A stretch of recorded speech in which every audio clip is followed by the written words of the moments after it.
Paano naman kung hardcore? Hardcore?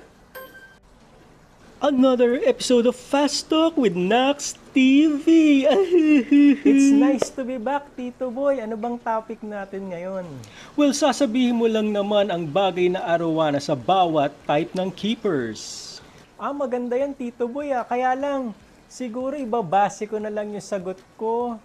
Depende sa presyo at saka yung kung gaano kalaki yung arowana, ha?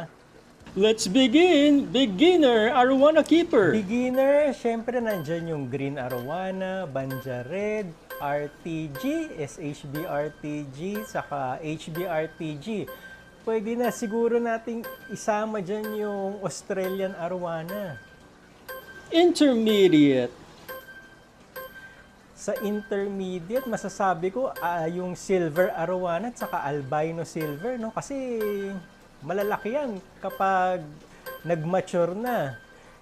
Sasabay ko na rin siguro dyan yung crossback at saka blue base crossback dahil sa price.